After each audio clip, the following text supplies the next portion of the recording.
আসসালামু আলাইকুম ওয়া রাহমাতুল্লাহি ওয়া বারাকাতুহু।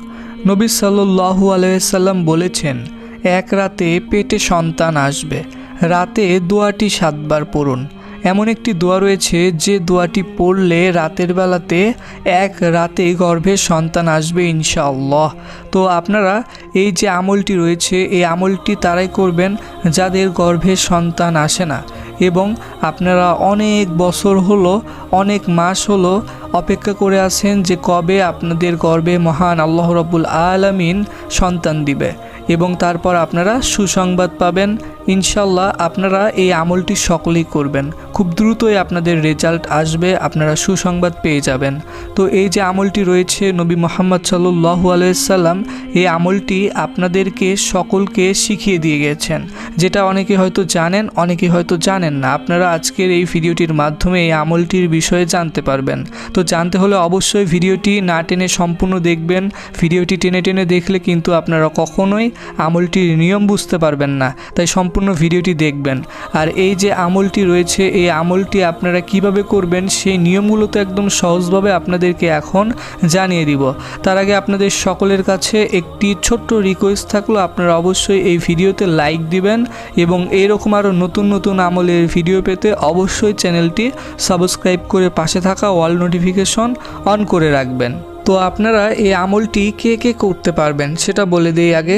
আপনারা অনেকে হয়তো ভাবছেন যে এই আমলটি আপনারা ছোটরা করতে পারবেন কিনা বা বড়রা বা বয়স্করা আপনারা কি করতে পারবেন কিনা। হ্যাঁ, সকল ধরনের বয়সের মানুষেরা এই আমলটি করতে পারবে। বিশেষ করে আপনারা এই আমলটি মহিলারা করবেন এবং আপনারা পারলে আপনাদের যে স্বামী রয়েছে তাকেও এই আমলটি করার জন্য বলবেন। যদি তারা করে তাহলে ভালো, আর যদি না করে সেক্ষেত্রে আপনি মহিলা যদি হন অবশ্যই মহিলাদের এই আমলটি করতেই হবে। স্বামী যদি না করে তবুও সমস্যা নেই, কিন্তু ইনশাল্লাহ মহিলাদের এই আমলটি করতে হবে। তো এখন বিশেষ করে এই আমলটি করার জন্য শুরু থেকে শেষ পর্যন্ত আপনাদের কি কি করতে হবে শুধুমাত্র আপনাদেরকে সেটাই জানিয়ে দিব।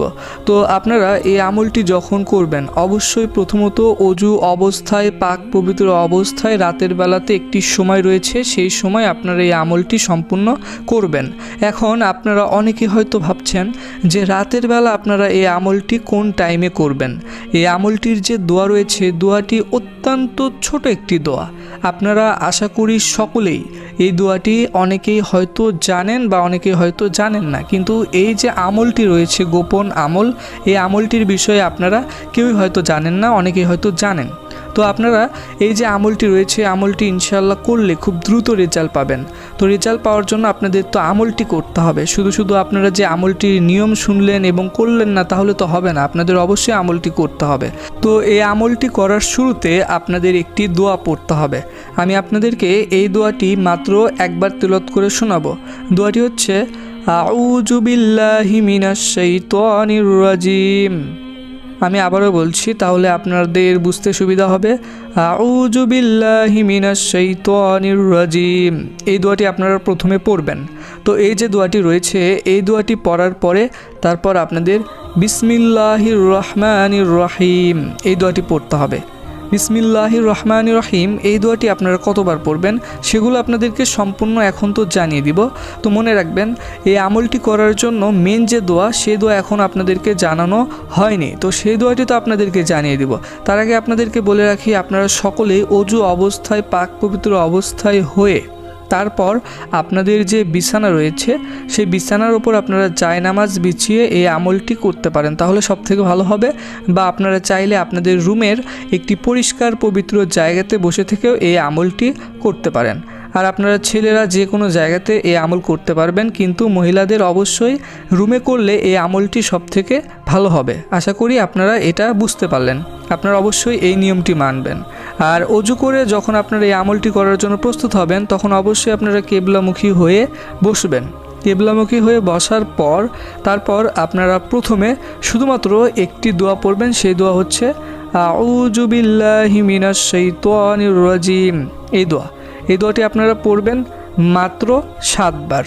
7 বার যখন পড়া হয়ে যাবে তারপর আপনারা বিসমিল্লাহির রহমানির রহিম এই দোয়াটিও পড়বেন 7 বার। তো যখন এই দুইটি দোয়া আপনাদের 7 বার পড়া হয়ে যাবে তারপর আপনারা এই আমলটির দোয়া পড়বেন। তো এই আমলটির দোয়া তো আপনাদেরকে এখন জানিয়ে দিব। আপনারা অবশ্যই দোয়াটি সকলেই সঠিকভাবে জেনে নেবেন, মুখস্থ করে নেবেন। সেই দোয়াটি কিন্তু কোনোভাবেই ভুল করা যাবে না। আর আপনাদেরকে বলে রাখি, এই যে দোয়াটি রয়েছে, এই দোয়াটি আপনারা যখন এই আমলটি করার সময় পড়বেন, সেই সময় কিন্তু মনে মনে পড়বেন। আপনারা অনেকেই হয়তো ভুল করে উচ্চ স্বরে বা জোরে জোরে পড়তে পারেন, এই ভুল কিন্তু করা যাবে না। আপনাদের সকলকেই মনে মনে পড়তে হবে। তো এই দোয়াটি আপনারা শুধুমাত্র পড়বেন 7 বার, মানে এই আমলটির যে দোয়া, সেই দোয়াটি শুধুমাত্র পড়বেন 7 বার। কিন্তু 7 বার যখন পড়া হয়ে যাবে, তারপর আপনাদের একটি কাজ করতে হবে। সেটা হলো, আপনারা এই যে কাজটি করবেন, এটা আপনারা হয়তো এই আমলটি করার আগেও করতে পারেন বা এই আমলটি করার পরেও করতে পারেন।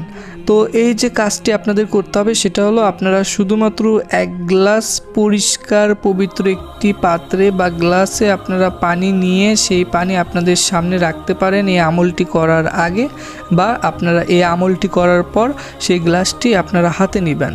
হাতে নেওয়ার পর আপনারা শুধুমাত্র একবার বিসমিল্লাহির রহমানির রহিম পড়ে সেই পানিটি আপনারা পান করবেন বা খাবেন। আর আপনারা অনেকে হয়তো ভুলে দাঁড়িয়ে থেকে সেই পানিটি পান করতে পারেন, এই ভুলটি কিন্তু করা যাবে না। আপনাদের অবশ্যই সকলকেই বসে থেকে সেই পানিটি পান করতে হবে। তো এই যে পানিটির কথা বললাম, এটা আপনারা কি মহিলারা না পুরুষরা পান করবেন? আপনারা অবশ্যই মহিলারা কিন্তু পান করবেন। আপনারা পুরুষরা কিন্তু এই পানিগুলো পান করবেন না এই আমলটি করার শেষে। তো আপনাদের পুরুষদের যখন এই আমলটি করতে হবে, তারপরে আর কোনো কিছু করতে হবে না। আর মহিলারা এই আমলটি করার শেষে অবশ্যই 1 গ্লাস পানি এইভাবে পান করবেন। আর আপনাদেরকে এতক্ষণে আমলটির তো বিস্তারিত সম্পূর্ণ নিয়ম জানিয়ে দিলাম। এখন শুধুমাত্র জানিয়ে দিব যে এই আমলটি করার জন্য আপনাদের কোন দোয়াটি পড়তে হবে। দোয়াটি এখন আপনাদের সকলকে মাত্র 2 বার তেলাওয়াত করে শোনাবো। ইনশাআল্লাহ আপনারা সকলেই দোয়াটির তেলাওয়াত শুনবেন। রব্বি হাবলি মিনাস সলিহিন। আমি আবারও বলছি, রব্বি হাবলি মিনাস সলিহিন। তো এই যে দোয়াটি রয়েছে, এই দোয়াটি আপনাদের পড়তে হবে। তো এই দোয়াটি আপনাদের বেশি সুবিধার জন্য একটু পরে ভিডিওটির স্ক্রিনে দিয়ে দিব। আর আপনাদেরকে একটি গুরুত্বপূর্ণ কথা বলে রাখি, সেটা হচ্ছে আপনারা অবশ্যই এই ভিডিওটির কমেন্টে সকলেই মাত্র 3 বার আমিন লিখবেন। আপনারা চাইলে 3 বারের বেশিও আমিন লিখতে পারেন, কিন্তু আপনারা এই আমলটি যে করবেন, অবশ্যই এই আমলটি শুধুমাত্র এই যে রাতের বেলা আপনাদেরকে বললাম, রাতের বেলাতে নয়। এই আমলটি আপনারা 5 ওয়াক্ত নামাজের পরপরই 100 বার করে এই দোয়াটি পড়বেন। এই যে দোয়া আপনার স্ক্রিনে দেখতে পাচ্ছেন, এই দোয়াটি আপনাদের পড়তে হবে 5 ওয়াক্ত নামাজের পরপর যতবার পড়ার নিয়মটি বললাম। আর আপনারা রাতের বেলা এই আমলটি রাত 9টা থেকে 10টা বা 11টার মধ্যে এই আমলটি করবেন। ইনশাল্লাহ আপনারা সকলেই এইভাবে আমল করলে খুব দ্রুতই রেজাল্ট পেয়ে যাবেন। আশা করি আপনারা আমলটির নিয়ম বুঝতে পেরেছেন।